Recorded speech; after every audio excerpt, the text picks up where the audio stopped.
ప్రార్థన చేసుకుందాం. వాక్యంలోకి వెళ్ళక ముందు స్తోత్రం దేవ పరిశుద్ధుడా, మహోన్నతుడా, సర్వశక్తిగల దేవ, జీవగల తండ్రి, మీకే స్తుతి స్తోత్రాలు ప్రభా. మన తండ్రి, వాక్యం ద్వారా మీరు మాట్లాడి మీరు మహిమ పొందమని యేసు నామమున నడిచినాను తండ్రి. ఆమేన్. హల్లెలూయా. పోయిన వారము వాక్యం ఎంతమంది గుర్తుంది? చూడండి, మనం విత్తనము వేసినప్పుడు ఆ పొలంలో ఆ విత్తనం ఫలించాలి కదా.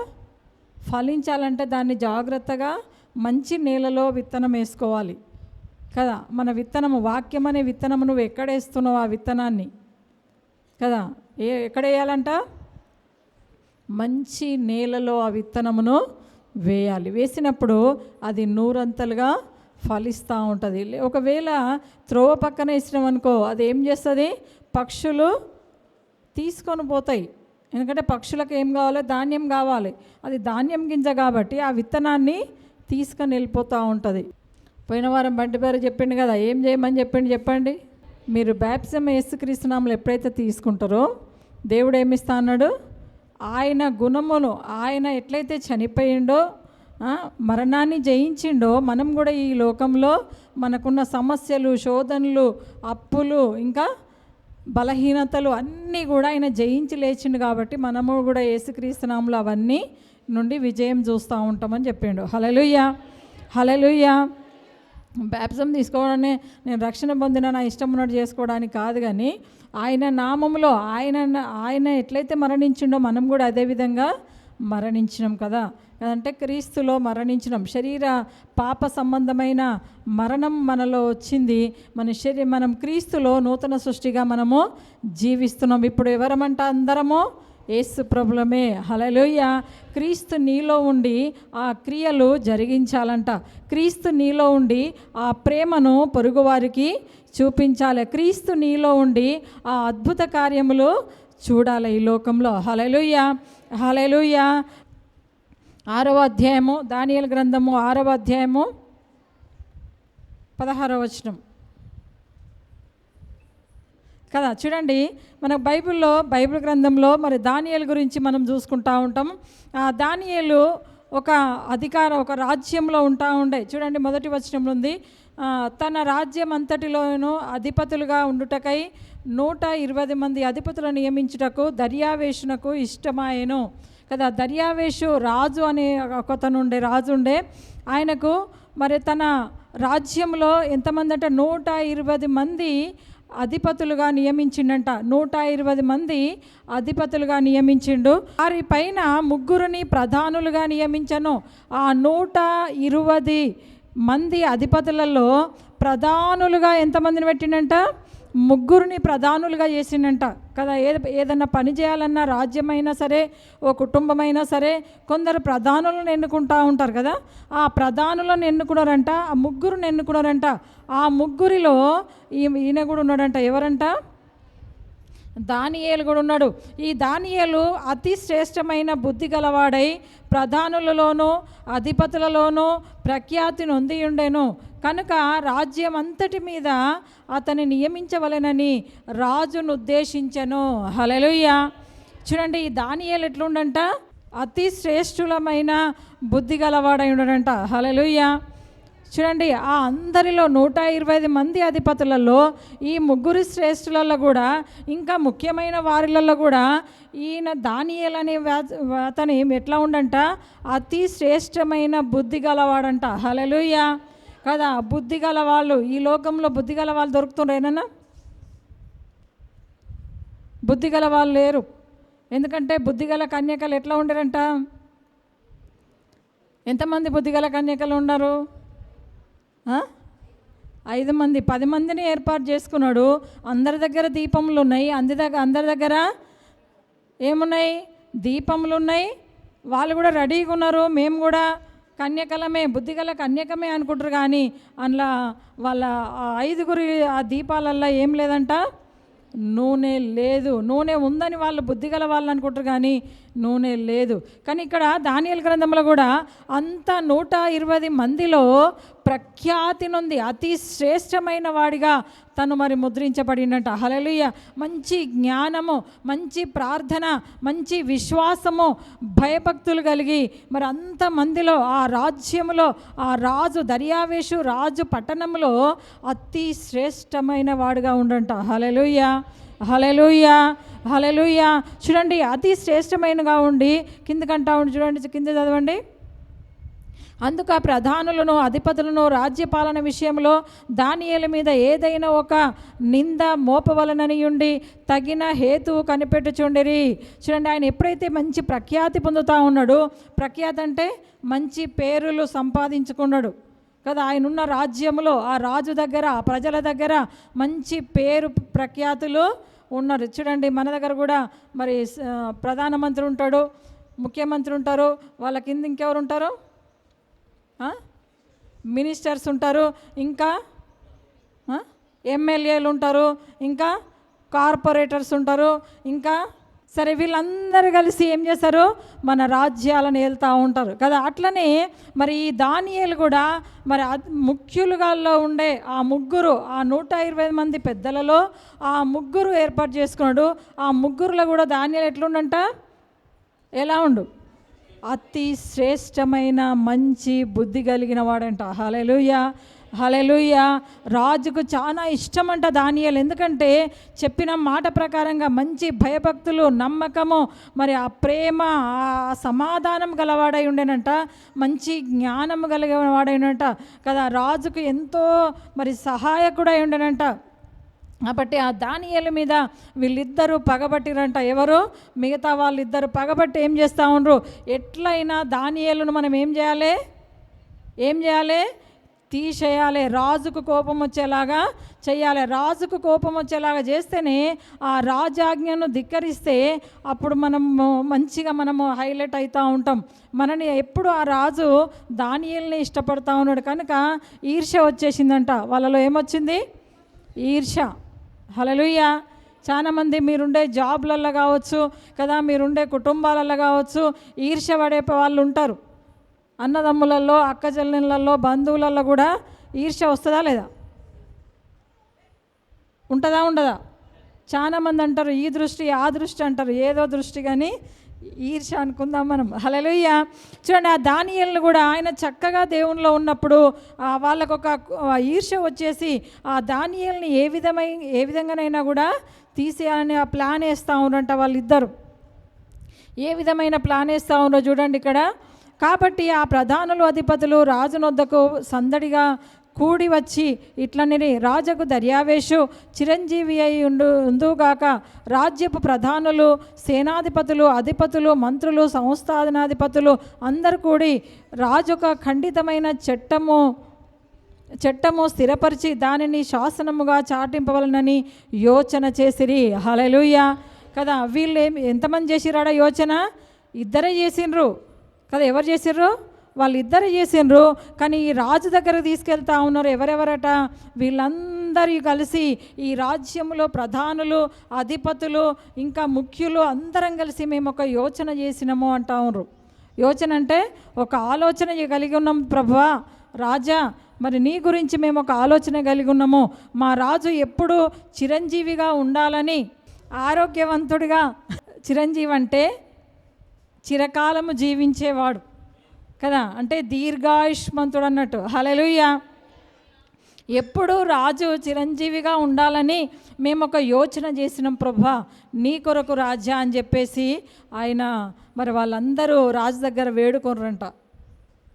పాపము రాజు కాదనలేకపోయిండు. అంటే ఆయన మేలు కొరకే కదా, ఆయన బాగు కొరకే కదా. కాబట్టి సరే, ఎందుకంటే అందరికి ఇష్టమై ఉన్నది కాబట్టి రాజు ఏం చేయలేడు. కాబట్టి సరే అని ఆ రాజు దగ్గర పర్మిషన్ తీసుకున్నారు. ఆ శాసనంకు పర్మిషన్ తీసుకొని, చాలామంది అంటారుగా, మనం ఒక లెటర్ తీసుకుపోయి ఇస్తూ ఉంటారు కాలనీ నుంచి ఎవరికి, పెద్దలకు, మాకు ఈ విధంగా మాకు కావాలి అని చెప్పేసి అంటే వాళ్ళ స్టాంపు, వాళ్ళ సీల్ వేసేస్తారు కదా, ఇస్తారా లేదా? మనకు రోడ్లు లేవనుకో ఏం చేస్తారు, అధికారి దగ్గర పోయి మాకు ఈ రోడ్లు శాంక్షన్ కావాలంటే ఓకే పో అని చెప్పేసి ఆ లెటర్ ఇచ్చినట్టు ఒక స్టాంప్ వేసి పంపించేస్తారు. ఆయన స్టాంప్ వేసిందంటే ఏమంటారు? అయిపోయినట్టే, ఇంకా ఏమైనట్టు? ఆ గవర్నమెంట్ నుంచి శాంక్షన్ చేపిస్తా, మీరు ధైర్యంగా ఉండని వెళ్తూ ఉంటారు. అట్లనే వీళ్ళందరూ కూడా రాజు దగ్గరికి వెళ్ళి ఒక శాసనాన్ని ఏర్పాటు చేసిరంట. చూడండి, ఆ శాసనం గురించి చూద్దాం. ఇక్కడ ఏం శాసనం అంటే, ఎట్లనగా 30 దినముల వరకు నీ యొద్ద మరి ఏ దేవుని యొద్దనైనను మానవుల యొద్దనైనా ఎవడనో ఏ మనవి చేసుకొనకూడదు.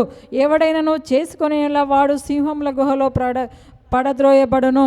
రాజా ఈ ప్రకారముగా రాజు శాసనం ఒకటి పుట్టించి మాదీయుల యొక్కయు పారసీకుల యొక్కయు పద్ధతిని అనుసరించి స్థిరమగు శాసనముగా ఉండునట్లు వాని మీద సంతకము చేయుమనిరి.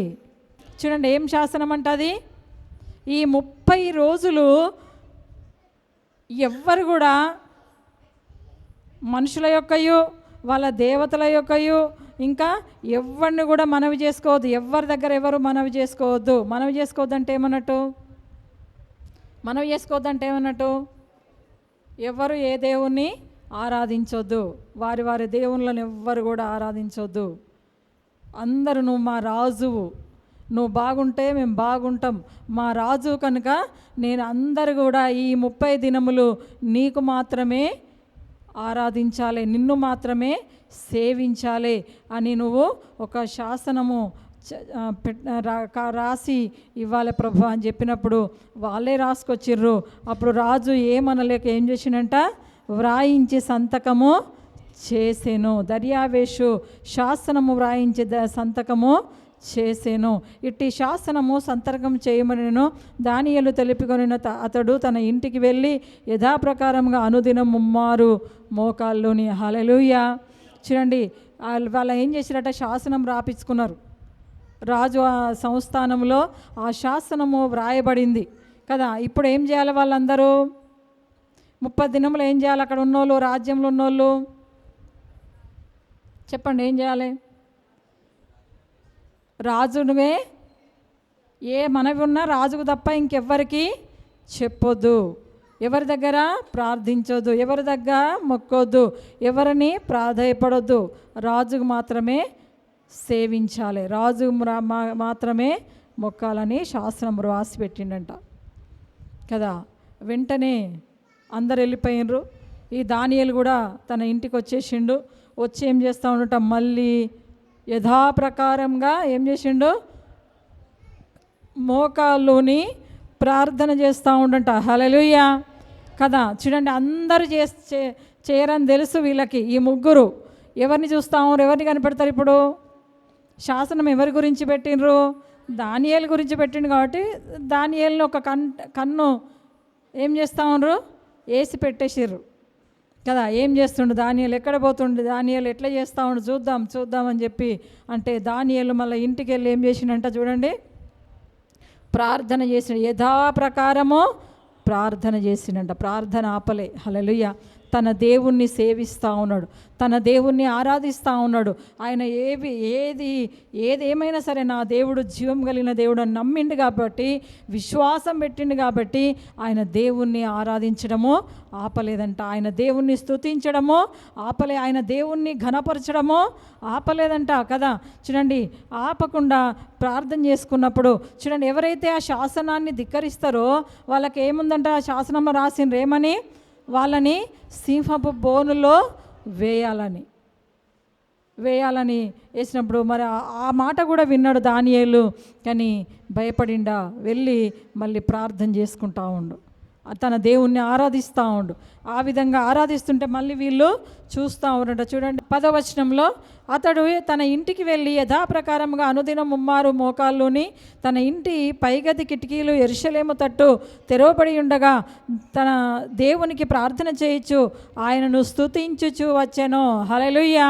చూడండి, ఆయన యథాప్రకారము కదా ఎప్పటిలాగానే ఆయన మళ్ళీ మోకాల్లోని తన దేవుణ్ణి మరి ఆరాధిస్తూ ఉండు. ఆ కిటికీలు తెరిచి యెరూషలేము తట్టు కిటికీలు అంటే దేవుని మందిరం, దేవుని యొక్క తట్టు, మరి ఆ కిటికీలు తెరిచి దేవుణ్ణి ఆరాధిస్తూ ఉన్నాడంట. దానియేలు ఆయనను ఆరాధిస్తూ ఘనపరుస్తూ వచ్చిండు. హల్లెలూయా. చూడండి, ఆ మనుషులు గుంపు కూడి దానియేలు తమ దేవునికి ప్రార్థన చేయుటయు ఆయనను బతిమాలుకొనుటయు చూచి ఏమని చేస్తూ ఉండంట, దానియేలు తన దేవునికి ప్రార్థన చేయుటయు, ప్రార్థన చేస్తూ ఉండు, బతిమాలుకుంటా ఉండంట ప్రార్థనలో. తండ్రి, ఈ ఈ ప్రజలను రక్షించు ప్రభా, ఇలాంటి మనుషుల మధ్య మేము ఉంటున్నాం ప్రభా, వీళ్ళను రక్షించు, వీళ్ళ నుండి మరి మనుషులను మమ్మల్ని అందరినీ కాపాడు ప్రభా అని నిత్యము ఆయనకు ఎట్లయితే కృతజ్ఞతలు చెల్లిస్తూ ఉండెనో, నిత్యం ఏ విధంగా ప్రార్థన చేస్తూ ఉండెనో తన దేవుని యొద్ద బతిమాలు కొనుచుండంట. హల్లెలూయా, హల్లెలూయా, హల్లెలూయా. చూడండి, మరి మనం కూడా ప్రతినిత్యం ప్రార్థన చేస్తూ ఉంటాం, ప్రతినిత్యము ప్రార్థన చేస్తూ ఉంటాం. ఎందుకని? ప్రభు దగ్గర మనం బతిమాలు కొనుటం. అందుకే యోబు కూడా తన కుటుంబం కొరకు బతిమాలుతుండేది ప్రభు దగ్గర. 8వ అధ్యాయంలో 5వ వచనం ఉండేది తెలుసా? యోబు గ్రంథం 8వ అధ్యాయం 5వ వచనం నుండి ఒక మాట చదవండి. ఏమంటావు ఇక్కడ? యోబు కూడా తన శ్రమలో, తనకున్న శరీర బలహీనత ఉన్నప్పటికీ, ఆ భయంకరమైన శ్రమ ఉన్నప్పటికీ కూడా యోబు తన కుటుంబం కొరకు, తన ఇంటి కొరకు దేవుని దగ్గర బతిమాలు కొనుక్కుంటా ఉండంట. హల్లెలూయా కదా. ఎట్లా చేస్తూ ఉండంట? దేవుని దగ్గర బతిమాలుతూ ఉండు. మనం కూడా ప్రతి ఒక్కరం కూడా ప్రభు దగ్గర బతిమాలు కొనాలి. తండ్రి, మన పాపములు, మన బంధకములు, మన కుటుంబము, పిల్లలు ఏమున్నా సరే మన మన మన పక్క వాళ్ళ కొరకు, వాళ్ళందరి కొరకు, మన రాజ్యం కొరకు, మన దేశం కొరకు, నాయకుల కొరకు కూడా ప్రభు దగ్గర మనం బతిమాలు కొనాలంట. హల్లెలూయా, హల్లెలూయా. చూడండి, యోబు ప్రతినిత్యం ధర కూడా తన కుటుంబం కొరకు, తన పిల్లల కొరకు మరి ప్రభువు దగ్గర బతిమాలుకుంటూ ఉండే, బలులు అర్పిస్తూ ఉండే. తెలిసి తెలియక నా పిల్లలు పాపం చేసిర్రేమో ప్రభా, క్షమించమని ప్రతినిత్యం కూడా ఆ తండ్రి దగ్గర, ఆ సృష్టికర్త అయిన దగ్గర, ఆ రాజుల రాజు ప్రభువు దగ్గర, ఆ సర్వశక్తి గల దేవుని దగ్గర బతిమాలు కొనుచుండేనంట. హల్లెలూయా. చూడండి, యోబు ప్రార్థన దేవుడు విన్నాడా లేదా? విన్నాడు. హల్లెలూయా. చూడండి, ఇక్కడ కూడా దానియేలు వాళ్ళు అజ్ఞానం ఉంది కనుక, వాళ్ళలో ఆ ద్వేషం పెంచుకున్నారు కనుక, అది అనవసరమైన ద్వేషం కనుక దేవుని దగ్గర బతిమాలు కొనుచుండా ఉండంట. హల్లెలూయా కదా. బతిమాలు కొని ప్రార్థన చేస్తూ ఉంటే వీళ్ళు ఏం చేస్తూ ఉండరు? వీళ్ళు ఏం చేస్తున్నారంట? దానియేలును మరి చూస్తూ ఉన్నారు, దానియేలును చూస్తూ ఉన్నారు. మరి రాజు దగ్గర తీసుకెళ్ళిరంట. రాజు దగ్గరికి వెళ్ళిన 15వ వచనం చూడండి. ఆ మనుషులు దీన్ని చూచి రాజు సన్నిధికి సందడిగా కూడి వచ్చి, రాజు స్థిరపరిచిన ఏ శాసనము కానీ తీర్మానం కానీ ఎవడునూ రద్దుపరచజాలడు. రాజు దగ్గరికి వచ్చిరంట. దానియేలు ప్రార్థన చేస్తుంటే చూసిండ్రు, చెక్ చేసిండ్రు. వచ్చి రాజు యొక్క శాసనం ఏదైతే ఉంటుందో అది ఎవరు కూడా రద్దుపరచలేరు కదా అన్నప్పుడు రాజు ఏమంటాడు? అవును కదా, రద్దుపరచలేరు కదా. ఎవరు రద్దుపరుస్తున్నారు? కోపం వస్తుందా లేదా? రాజాజ్ఞను రద్దుపరిస్తే కోపం ఉంటుందా లేదా? ఎవరు రద్దుపరుస్తూ ఉన్నారు చెప్పండి అన్నప్పుడు వాళ్ళు చెప్తా ఉంటారు. చూడండి ఇక్కడ ఎవరు అనగానే అప్పుడు చెప్తా ఉండ్రు, దేవా దానియేలు నీ శాసనమును రద్దుపరుస్తూ ఉండని చెప్పినప్పుడు, ఎవరో వాళ్ళని పట్టుకొని తీసుకొని రాండి అని చెప్పినప్పుడు రాజు దగ్గరికి వచ్చి, అంతటా రాజు ఆజ్ఞ ఇయ్యగా బంట్రోతులు దానియేలును పట్టుకొని పోయి సింహముల గుహలో పడద్రోయగా రాజు, నీవు అనుదినము తప్పక సేవించునని దేవుడు నిన్ను రక్షించునని దానియేలుతో చెప్పాను. హల్లెలూయా, హల్లెలూయా. చూడండి, రాజు దగ్గరికి మరి తీసుకొచ్చి మరి రాజాజ్ఞ ధిక్కపరిచినందుకు శాసనం ఏముందంట? ఆ సింహముల గుహలో వేయాలి కదా. సింహములు ఎట్లుంటాయి చెప్పండి? ఎంతమందికి సింహాలు తెలుసు ఇక్కడ? అవి క్రూర జంతువులా, సాధు జంతువులా? క్రూర జంతువులు కదా. మనిషి వాసన తగలగానే అవి పరిగెత్తి లేచి మరి అది అందుకొని అది వేయకముందే తినగలిగిన శక్తి వాటికి ఉంది. అంత ఆకలితో ఉంటాయి అవి, అంత నైపుణ్యం కలిగి ఉంటాయి అవి. హల్లెలూయా. చూడండి, ఆ సింహాల బోన్లని పైనుండి దానియేలును వేసి ఏమని రాజాజ్ఞ వచ్చింది. ఆ బంట్రోతులు తీసుకెళ్ళిండ్రు, పట్టుకొని మరి అందులో వేయడం జరిగింది. హల్లెలూయా, హల్లెలూయా. చూడండి, ఆయనను పగబట్టిన వారు ఆ సింహంల కంటే ఘోరంగా ఉన్నారా లేదా? ఎట్లున్నారు వాళ్ళు మనుషులే, తోటి మనుషులైనా కదా. చూడండి, ఆయనను ఎంత భయంకరంగా పగబట్టి ఉండొచ్చు. సింహాలే నయం వాళ్ళకంటే. ఎందుకంటే దానియేలుని ఏం చేయలే సింహాలు. ఆ సింహంల గుహలో వేసినప్పుడు వేయబడక ముందే ఈ ప్లాన్ వేస్తూ ఉంటేనే దేవుడి కనుదృష్టి దానియేలు మీద ఉందా లేదా కదా. నీతిమంతుల మీద ఆయన కనుదృష్టి ఎప్పుడు ఉంటుందంట. హల్లెలూయా. కాబట్టి వీళ్ళ ప్లాన్లన్నీ దేవుడు విన్నడా లేదా? విని దానియేలు వేయకముందే ఆ సింహంలకు దేవుడు ఆజ్ఞ ఇచ్చిండంట. ఇచ్చి మీరు నా సేవకుడు అందులోకి వస్తూ ఉండు, నా కుమారుడు అందులోకి వస్తూ ఉండు, మీరు మరి ఏం తినకుండా ఉండాలని చెప్పిండు. ఆజ్ఞ ఇయ్యగానే అవి ఖాళీగా ఒక మూలలో కూర్చుంటాయంట అన్ని సింహాలు. హల్లెలూయా. ఎంత ఆశ్చర్యం కదా. సింహములు ఒక మూలలో మంచిగా కూర్చుంటాయి. దానియేలు కూడా ఒక మూలలో కూర్చొని ప్రార్థన చేసుకుంటా ఉండు. అందులో కూడా ఆ గుహలో కూడా ఏం చేస్తూ ఉండు దానియేలు. మనమైతే ప్రార్థన చేయకపోతే మరి వాటిని చూసుకుంటూ అమ్మో ఇవి నన్ను మింగుతాయా, కళ్ళు మూసుకుంటే మింగుతాయా అనేసి వెయిట్ చేస్తూ ఉంటాం కదా. చాలామంది ప్రార్థన చేస్తే కళ్ళు కూడా మియ్యరు. కానీ అక్కడ కూడా దానియేలు ఎంత భక్తి కదా, ఎంత విశ్వాసం కదా. ఆ సింహంల మధ్యలో ఉండి కూడా ఆ కళ్ళు మూసుకొని నా దేవుడు నన్ను రక్షించాడు సమర్థుడని ఆయన విశ్వాసంతో ప్రార్థన చేస్తూ ఉండు. హల్లెలూయా కదా. ఆ సింహములు ఏమీ చేయలే దానియేలుని. అవి కూడా కామ్గా ఉన్నాయి. ఒక మూలకు మోకాళ్ళకి కూర్చొని ఆ దానియేలుని చూస్తూ ఉన్నాయి. హల్లెలూయా. చూడండి, నువ్వు ఎటువంటి పరిస్థితులు ఉన్నా సరే నీ దేవుడు నిన్ను రక్షించడానికి సమర్థుడై ఉన్నాడు. హల్లెలూయా కదా. సింహం బోన్లాగా ఉండొచ్చు పరిస్థితులు, సింహం లాంటి మనుషులు ఉండొచ్చు, కానీ నీ ప్రభువుని నువ్వు చూసుకుంటే ఎప్పుడైతే విశ్వాసంతో ముందుకు సాగుతూ ఉంటావో నీ ప్రభువు నీకు తోడుగా ఉంటాడు. హల్లెలూయా. నిన్ను రక్షించడానికి ఆయన సమర్థుడైనాడంట. కాబట్టి ఆయన చూసినప్పుడు మరి అక్కడ ఆ సిచ్యువేషన్ ఆ గుహలో చాలా అవి ఆరాధిస్తున్నాయి, దానియేలు కూడా దేవుణ్ణి ఆరాధిస్తున్నాయి. హల్లెలూయా. హల్లెలూయా. చూడండి, వెంటనే మళ్ళీ ఏం చేస్తూ ఉంటాడు, ఆ రాజుకు కొంచెం భయభక్తులు కలిగిన వాడు కాబట్టి రాజు ఏమంటా ఉండు, మరి దానియేలు దగ్గరకు వచ్చిండు. చూడండి, రాజు ఆ నాట్య వాయిద్యముల దగ్గరికి కూడా పోలేదంట.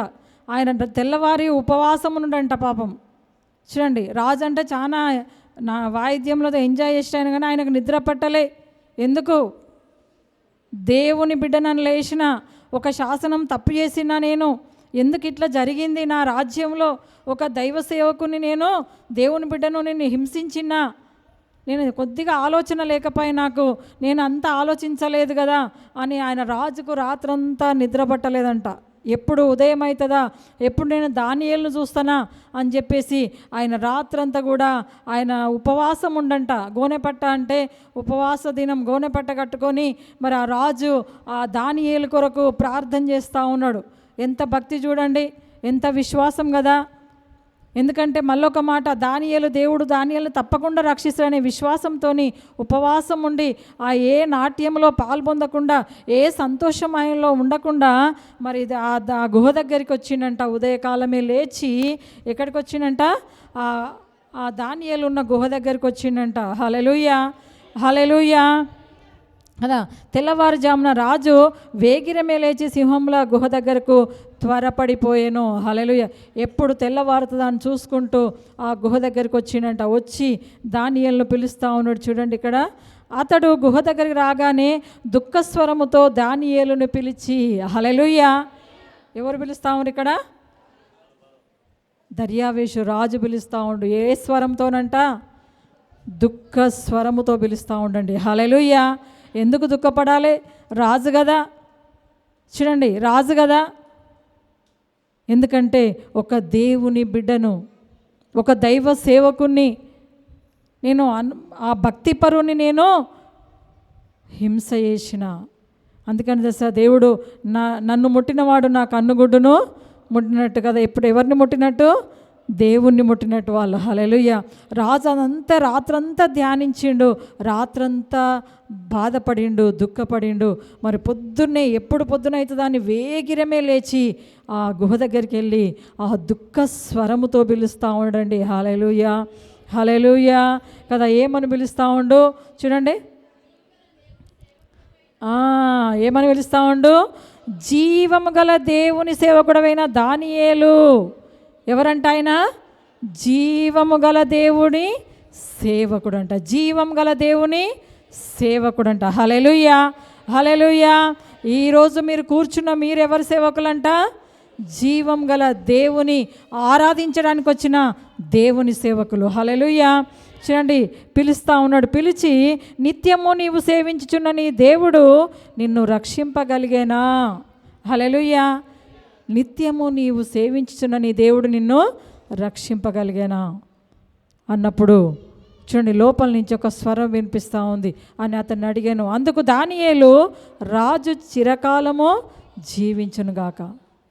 ఈయన ఒక దుఃఖ స్వరముతోని దానియేలుని పిలుస్తూ ఉంటే వెంటనే దానియేలు ఏమంటా ఉండు?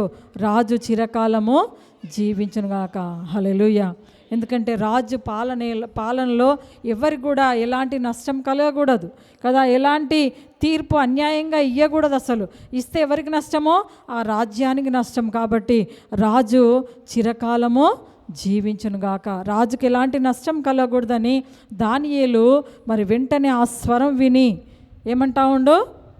రాజు చిరకాలము జీవించునుగాక. మరి ఆ రాజు ఆ దానియేలును పిలిచినప్పుడు బ్రతికున్న వాళ్ళని పిలుస్తారా, చనిపోయిన వాళ్ళని పిలుస్తారా? బ్రతికుండని నమ్మి పిలిచిండా లేదా? లేకపోతే ఒకవేళ సింహములు తిన్నాయి అనుకో దానియేలు అట్లా పిలుస్తాడా? అంటే రాజు ఎంత విశ్వాసం పెట్టిండు చూడండి. అంటే దేవుడు దానియేలుని రక్షించిండనే విశ్వాసంతో పిలిచిండు కదా. మనం కూడా అదే విశ్వాసం కలిగి ఉండాలి దేవుని బిడ్డలం. హల్లెలూయా కదా. మనకే సమస్య వచ్చినప్పుడు విశ్వాసంతో నాకు జరుగుతుంది అని నమ్మాలి కదా. నమ్మినప్పుడు ఆ స్వరము మనలో వేరే ఉంటుంది. ఆ స్వరాన్ని దేవుడు వింటాడంట. హల్లెలూయా, హల్లెలూయా కదా. నీకు వెంటనే ఆన్సర్ దొరుకుతూ ఉంటుంది. నీ విశ్వాసం ఎప్పుడు కూడా తగ్గడానికి నీకు ఈ లోకంలో భయంకరమైన శ్రమలు రావచ్చు, అయినా నువ్వు భయపడడానికి దానియేలు దేవుడు నిన్ను రక్షించినట్టుగా నీ దేవుడు కూడా నిన్ను రక్షిస్తాడు. నీ శ్రమ కావచ్చు, శోధన కావచ్చు, అప్పులు కావచ్చు, బలహీనతలు కావచ్చు, ఎలాంటి బంధకములు ఉన్నా, ఎలాంటి సమస్యలు ఉన్నా, నీ కుటుంబంలో సమాధానం లేకపోయినా, మరి శాంతి లేకపోయినా, మరి ఏది లేకపోయినా సరే కానీ దేవుడు నీకు తోడుండి సమృద్ధిని అనుగ్రహిస్తాడు. హల్లెలూయా. ఆ నెమ్మదిని దేవుడు అనుగ్రహిస్తాడంట. నీ సమస్యల్లో నిన్ను రక్షించడానికి నీ దేవుడు సజీవుడు. హల్లెలూయా, హల్లెలూయా. ఆయన జీవాధిపతి అయిన దేవుడు, ఆయన జీవం కలిగిన దేవుడు, నిన్ను రక్షించడానికి సమర్థుడు. హల్లెలూయా, హల్లెలూయా కదా. చాలామంది అనుకుంటా ఉంటాం శ్రమలు రావనుకుంటా ఉంటారు. యేసుప్రభు నమ్మినాక శ్రమలు వస్తాయా రావా? వస్తాయా రావా? శ్రమలు వస్తే ఏం చేయాలి? జయించాలనా పారిపోదామా? ఒక్కోసారి సింహంల దగ్గరికి, అంటే సింహాల దగ్గర కాదు, సింహం లాంటి పరిస్థితుల దగ్గర పోవాల్సి వస్తుంది. ఎందుకంటే నిన్ను రక్షించడానికి దేవుడు నీకు తోడైనాడు కనుక నువ్వు కాదు పోయేది. ఎవరంట? నీ దేవుడు నీలో ఉండి అక్కడున్న పరిస్థితులను మరి అనుకూలపరుస్తూ ఉంటాడు. హల్లెలూయా, హల్లెలూయా కదా. మనం ఎక్కడికి వెళ్ళినా కూడా మన దేవుడు మనకు ఉన్నాడనేది భయపడడానికి వీల్లేదు కదా. మన రాజులను మనం దీవించాలి. హల్లెలూయా. ఎందుకంటే వాళ్ళ శాసనం ద్వారానే మనము క్షేమంగా ఉండగలుగుతాం. రాజ్యము పరిపాలన కొరకు. అందుకే తెలుసా పౌలు రాస్తూ ఉంటాడు, ఏమంటుండు? రాజుల కొరకు, అధికారుల కొరకు మీరేం చేయాలంట? మొరపెట్టాలంట. దేవుని దగ్గర మనవి చేసుకోవాలి. ఎందుకంటే అలాంటి రాజులు కావాలని. దర్యావేషు ఆ టైంలో ఉన్న రాజులు, దానియేలు టైంలో ఉన్న రాజు లాంటి రాజులు కావాలని మనం రాజుల కొరకు, అధికారుల కొరకు మనం మొరపెట్టాలంట. అప్పుడు శాసనాలు ఏమైతాయంట? దేవుడు జరిగిస్తూ ఉంటాడు. హల్లెలూయా. అప్పుడు తర్వాత ఎవరినైతే మరి దానియేలుని బయటికి తీసుకొచ్చినాక ఎవరినైతే ఆ శాసనం రాపిచ్చిర్రో ఆ సింహాలను బోన్లో వాళ్ళని పడద్రోసిండు రాజు. చూడండి, ఇంకా శత్రువు ఉంది అక్కడ కదా. ఆ ఇద్దరు దానియేలు మీద పగబట్టి మరి ఆ విధంగా ప్లాన్లు వేసిండ్రు. రాజుకు తెలియదు. రాజు దగ్గర వేరే చెప్పిర్రు, వీళ్ళ మనసులో వేరే ఉండే కదా. శత్రువులు హృదయంలో దురాలోచనలు కలిగి ఉంటారంట. హల్లెలూయా ఎందుకంటే మనల్ని ఇబ్బంది పెట్టాలని శత్రువుకు ఏ తలంపులు అయితే వస్తాయో ఆ తలంపులను దేవుడు తీసివేస్తూ ఉంటాడు. హల్లెలూయా. మరి ఆ దానియేలు ఆ టైంలో దేవుడు ఎంతగానో ఆశీర్వదించిండు. మరి తర్వాత ప్రజలకు కూడా అందరికీ మరి సుఖ సంతోషాలతోని మరి అక్కడ అందరూ రాజు మంచిగా ఏలడం జరిగింది. హల్లెలూయా. ఒక మాట చూసుకుందాం కీర్తన గ్రంథంలో.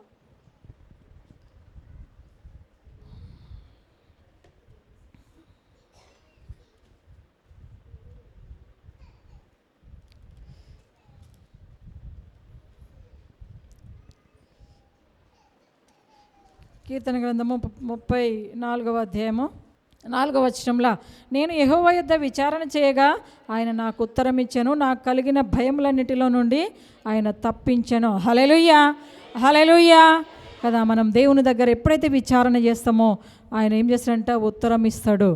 ఆయన మనకు కలిగిన భయములన్నిటి నుంచి ఆయన విడిపిస్తాడు, ఆయన తప్పిస్తాడు. హల్లెలూయా. చూడండి, దానియేలు దగ్గర మరి దేవుని దగ్గర విచారణ చేసిండు, ఆయన ఉత్తరం ఇచ్చిండు, జవాబు ఇచ్చిండు. ఏమని? ఆయన కలిగిన భయములన్నిటి నుండి ఆయనను తప్పించిండు. ఆయన గొప్ప కార్యములు ఆయన పట్ల దేవుడు జరిగించిండు. మరి మీ జీవితంలో కూడా దేవుడు ఎన్నో గొప్ప కార్యములు జరిగించిండు. చర్చిలో మీటింగ్ అయింది. మరి 40 days మెడిటేషన్ మేము ఇక్కడ స్టార్ట్ చేసినాము. మరి నిన్నటికి మరి 40 days కంప్లీట్ జరిగింది. దేవుడు ఎన్నో కార్యాలు చేసిండు 40 days మెడిటేషన్లో. దేవుడు తనకు ఎప్పుడైతే మొరపెడతామో తప్పకుండా కార్యాలు ప్రతి ఒక్కరి జీవితంలో కూడా దేవుడు జరిగిస్తాడు. మీరు కూడా సొంత ప్రార్థనలు చేసుకోండి, దేవునితో గడపండి. దినములు చెడ్డగా ఉన్నాయి, అపవాది మనల్కి ఇలాంటి ఆలోచనలు యోచనలు చేస్తూ ఉంటారు. మరి మన మీద కనుక దేవుని బిడ్డల మీద ముఖ్యంగా అయినా దేవుడు మనల్ని రక్షించడానికి సమర్థుడు. హల్లెలూయా. మరి దానియేలు ఎన్ని శ్రమలు వచ్చినా కూడా మరి ముమ్మారు ప్రార్థన చేయట మానలేదు కదా. 3 సార్లు దినమునకు ఎన్నిసార్లు ప్రార్థన చేసేటోడంట? 3 సార్లు ప్రార్థన చేసేవాడు. ముమ్మారంటే 3 సార్లు, ఉదయము, మధ్యాహ్నము, సాయంకాలము మరి ప్రభు సన్నిధిలో ఆ యెరూషలేము తట్టు మరి ఉండి ప్రార్థన చేస్తూ ఉండే. మనం కూడా ఇలాంటి పరిస్థితులు ఉన్నప్పటికీ కూడా ప్రార్థన మానేయడము మంచిది కాదు. మనం ప్రార్థన చేసినప్పుడే మన ముందు జీవితం కొరకు దేవుడు కార్యాలు జరిగిస్తూ ఉంటాడు. మనం ఏది చేయాలో అది దేవుడు ముందుకు నడిపిస్తూ ఉంటాడు. ప్రార్థన మానకండి. హల్లెలూయా, హల్లెలూయా. శ్రమలో దేవుడు మనల్ని విడిచిపెడతాడా?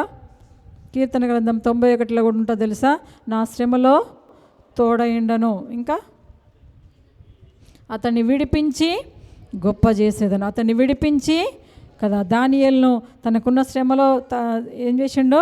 తప్పించిండు శ్రమ నుంచి కదా, ఆయన్ని విడిపించిండు, గొప్ప చేసిండు. హల్లెలూయా, హల్లెలూయా కదా. మీకున్న శ్రమలో, బాధలు, దుఃఖం నుంచి ప్రభువు విడిపిస్తాడు, మిమ్మల్ని గొప్పగా దేవుడు చేస్తాడు. ఇంకా దీర్ఘాయువుతో నిన్ను తృప్తిపరుస్తూ అంటుండు కదా. మరి దానియేలుకు దీర్ఘాయువు ఇచ్చిండా లేదా కదా. శత్రువులు మరి అప్పటికే తీసేయాలనుకున్నారు, సింహంల నోళ్ళని పడేసిండ్రు. కానీ దేవుడు ఏం చేసిండు? ఇంకా దీర్ఘాయువుని ఇచ్చిండు కదా. ఇంకా దేవునికి మహిమకరంగా బలంగా దేవుడు నిలబెట్టుకోండు. కాబట్టి మరి ప్రతి ఒక్కరం కూడా దానియేలు లాంటి మరి ప్రార్థన మనం నేర్చుకోవాలి, విశ్వాసం నేర్చుకోవాలి. ఆ బలమైన మరి నమ్మకం మనలో ఉండాలంట. హల్లెలూయా. నా దేవుడు నన్ను రక్షించా సమర్థుడని నువ్వు చెప్పగలుగుతున్నావా? నీకున్న పరిస్థితిలో నువ్వు చెప్పగలుగుతున్నావా? చెప్పగలగాలి. హల్లెలూయా. ఆ బలమైన విశ్వాసం నీకున్నప్పుడు నీకు ఎలాంటి బలహీనత ఉన్నా, శోధన ఉన్నా, కష్టం ఉన్నా, నష్టం ఉన్నా ప్రభువు నీకు తోడయుండి నిన్ను నడిపించునుగాక. దేవుడు మిమ్మల్ని, మీ కుటుంబాన్ని దీవించి ఆశీర్వదించునుగాక. హల్లెలూయా, హల్లెలూయా కదా. దానియేలును రక్షించినట్టుగా మీ కుటుంబంలో ప్రతి అపవాది శక్తులు కూలిపోయి దేవుని నామానికి మహిమకరంగా మీరందరూ నిలబడాలి. బలమైన సాధనములుగా మీరందరూ వాడబడాలి. ఎందుకంటే దినములు చెడ్డగా ఉన్నాయి. అపవాది మనల్ని శోధిస్తూ ఉంది. ఎవరిని మృంగుదునా అని శోధిస్తూ ఉందంట కదా. కొందరిని పాపానికి బానిసలుగా చేస్తూ ఉంది, కొందరికి త్రాగుడుకు బానిసలుగా చేస్తూ ఉంది, కొన్ని రకరకాల వాటికి బానిసలు అయి ఉంటా ఉన్నారు. దాని నుంచి బయటికి రాలేకపోతూ ఉన్నారు. కానీ వాటి నుంచి విడుదల కావాలంటే నిత్యము మనం ప్రార్థన మానకుండా ప్రభు సన్నిధిలో మోకాళ్ళొంగి మొరపెట్టి విజయం మనం చూద్దాం. దేవుడు మీ జీవితంలో కార్యాలు జరిగించునుగాక. దేవుడు మాటలు దీవించునుగాక.